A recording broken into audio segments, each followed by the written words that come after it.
สวัสดีค่ะอยู่กับครัวคุณหญิงสไตล์อินดี้นะคะวันนี้หญิงมีวัตถุดิบเป็นปลาหมึกด้วยแบบสดๆเลยค่ะประมาณ1 กิโลนะคะก็คิดว่าจะจัดเมนูแบบเอามาย่างจิ้มน้ำจิ้มกันแต่ว่าน้ำจิ้มของเราเนี่ยที่จะทานกับปลาหมึกสดย่างก็จะเป็นสูตรเฉพาะนะคะมาดูกันว่าวิธีการเตรียมปลาหมึกแล้วก็การทำน้ำจิ้มสำหรับกินกับหมึกสดย่างของเราจะเป็นยังไงหน้าตาน่าทานแค่ไหนเดี๋ยวตามไปดูกันเลยค่ะสู่ขั้นตอนของการเตรียมปลาหมึกกันก่อนนี่หน้าตาของหมึกกล้วยนะคะสดๆเลยจำนวน1 กิโลอันนี้ก็เพื่อลดขั้นตอนให้ทุกคนดูนะคะหญิงก็จะควักไส้เอากระดูกออกเรียบร้อยแล้วนะคะปกติแล้วมันจะมาอย่างนี้เนาะแล้วก็เอามีดตัดนะคะดึงตรงนี้ออกแล้วก็เอามือเนี่ยค่ะล้วงเอาไส้เอากระดูกใสๆมันออกนะคะก็จะเหลือประมาณนี้ส่วนด้านบนนี้แล้วก็เอามีดเล็กๆนะคะจิ้มตามันออกนะคะก็จะแยกเป็นหนวดกับตัวไว้แบบนี้นะคะเราจะล้างคาวของปลาหมึกด้วยการใช้แป้งมันนะคะทุกคนใส่ลงไปเลยค่ะก็จะคลุกๆปลาหมึกนะคะซาวๆให้แป้งมันช่วยดูดซับความคาวนะคะออกจากตัวปลาหมึกนะคะถ้าใครไม่มีแป้งมันก็จะใช้เป็นตัวเกลือก็ได้นะคะทุกคนหมึก1 กิโลก็อาจจะใช้เกลือประมาณ1 ถ้วยตวงนะคะมาคลุกๆแบบนี้แหละค่ะทุกคน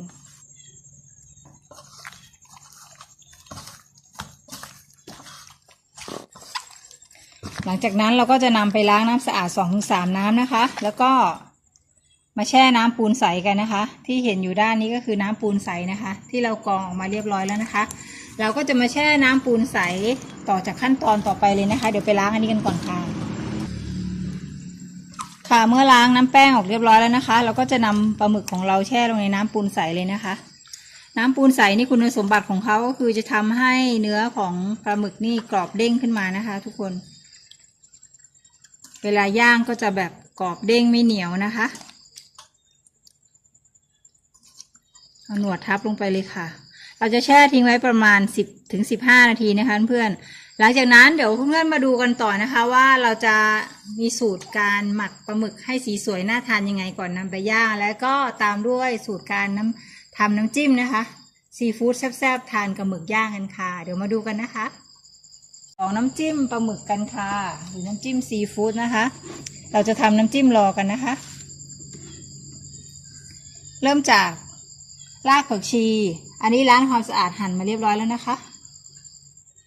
เกลือค่ะน้ำมะนาวคั้นสดนะคะอันนี้มะนาวฝานแว่นเราไว้ตกแต่งจานนะคะอันนี้เป็นน้ำตาลปี๊บค่ะหรือก็ใช้น้ำตาลมะพร้าวก็ได้แล้วแต่เพื่อนมีนะคะพริกกะเหรี่ยงค่ะพริกแดงจินดานะคะผงชูรส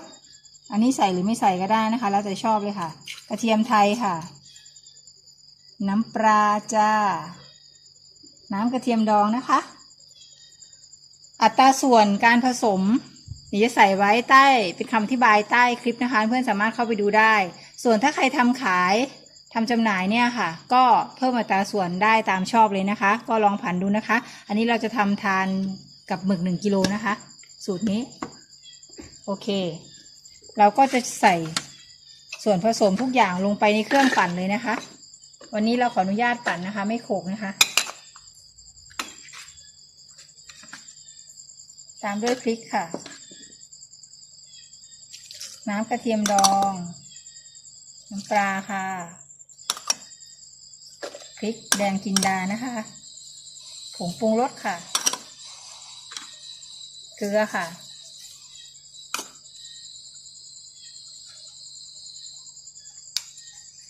น้ำตาลค่ะ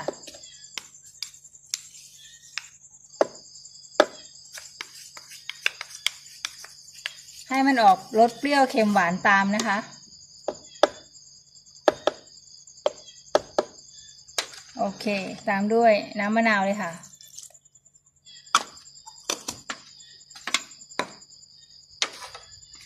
เสร็จแล้วก็เดี๋ยวปิดฝานะคะกันมันกระชอกแล้วก็ลงมือปั่นกันเลยนะคะ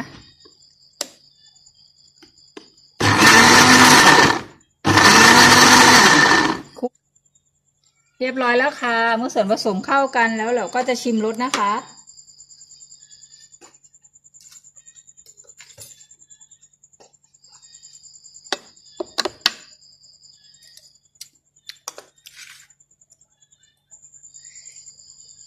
ค่ะเมื่อปั่นส่วนผสมเข้ากันเรียบร้อยแล้วนะคะชิมรสชาติแซ่บจี๊ดจัดจ้านแล้วนะคะก็จะเทใส่ถ้วยเตรียมไว้เลยค่ะ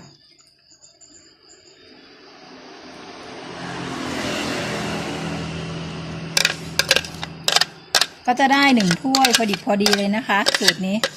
สำหรับทานกับปลาหมึก1 กิโล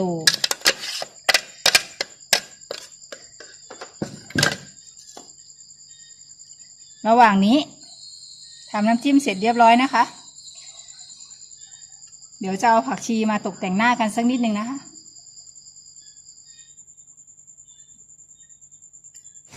หมักปลาหมึกให้มีสีสวยๆกันนะคะก็มีนี่เลยค่ะน้ำตาลปี๊บค่ะอันนี้เป็นผงหมักย่างนะคะถ้าไม่มีก้อนเพื่อนก็อาจจะใช้เป็นรสดีรสหมูหรือรสดีรสไก่ก็ได้นะคะซีอิ๊วดำค่ะอันนี้สีผสมอาหารวันนี้เราใช้เป็นสีเหลืองไข่นะคะถ้าใครไม่มีตัวนี้ก็อาจจะใช้เป็นผงขมิ้นก็ได้นะคะทุกคนแต่ว่าใช้ในปริมาณที่น้อยนะคะเพราะว่าเดี๋ยวมันจะไปกลบกลิ่นของปลาหมึกสดกันหมดนะคะต่อมาก็จะเป็นน้ำอุ่นนะคะอันนี้ก็เราจะไว้ละลายส่วนผสมพวกนี้นะคะเพื่อจะแช่ปลาหมึกอีกทีนึงนะคะค่ะทุกคนเดี๋ยวเราจะมาเริ่มขั้นตอนการปรุงน้ำหมักกันนะคะนี่คือหน้าตาของปลาหมึกหลังจากเอาออกมาจากน้ำปูนใสเรียบร้อยนะคะก็จะตัวใสๆเด้งๆเนี่ยค่ะอันนี้จะใส่น้ำอุ่นลงไปเลยนะคะ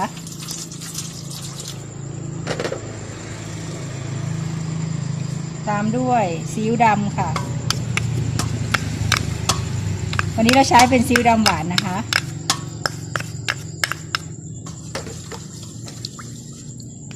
น้ำตาลค่ะ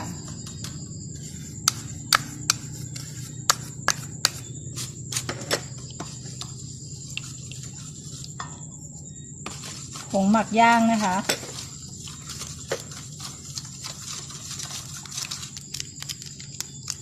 ตามด้วยสีผสมอาหารนะคะ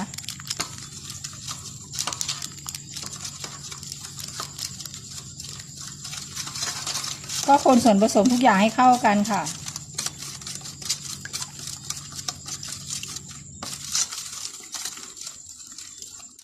พอน้ำตาลละลายแล้วเดี๋ยวเอาปลาหมึกลงแช่เลยนะคะทุกคนแช่ไว้สัก10 นาทีก็พอค่ะหลังจากนั้นเราก็จะมานำมาเสียบไม้กันนะคะเวลาย่างมันจะได้แบบง่ายๆนะคะทุกคนค่ะเราแช่น้ำหมักทิ้งไว้15 นาทีแล้วนะคะทุกคนแล้วก็จะทำการเสียบตูดปลาหมึกไปย่างกัน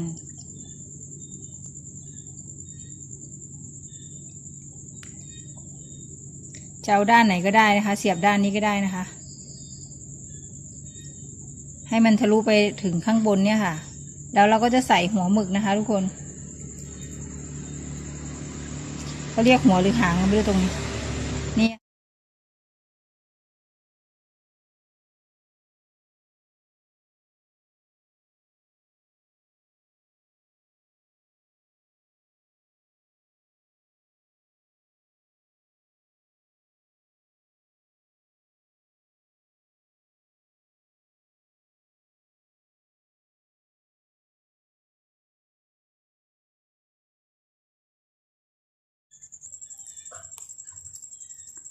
เอาลงย่างกันเลยนะคะทุกคนใช้ไฟอ่อนๆนะคะย่างหมึกนี่ต้องใจเย็นๆนะจ๊ะ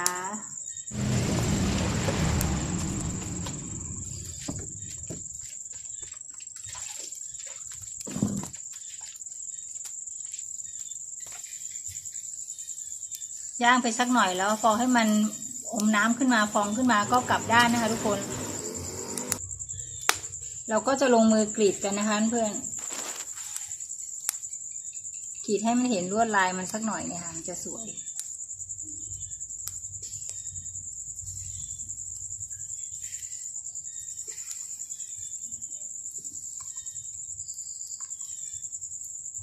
พอหนังมันเริ่มตึงๆเนี่ยค่ะเราก็จะใช้มีดหรือกรรไกรมากรีดกันนะคะถ้ามันไม่ตึงมันกรีดไม่ได้นะคะเพื่อน มันจะเหนียวอย่างเงี้ยกรีดได้เนี่ยพอหนังมันเริ่มตึงขึ้นมาเนี่ยกรีดได้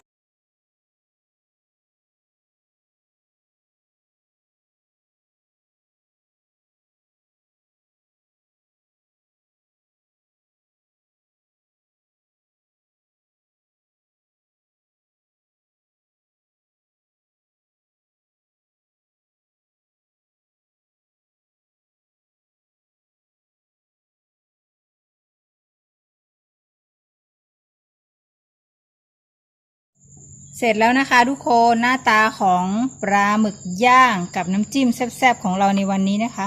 สุกเรียบร้อยแล้วค่ะจัดจานนะคะ เดี๋ยวเราก็จะตกแต่งด้วยผักชีไทยนะคะ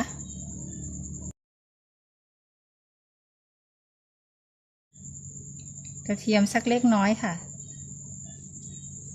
เสร็จเรียบร้อยแล้วนะคะพร้อมทั้งน้ำจิ้มซีฟู้ดรสเด็ดๆของเราในวันนี้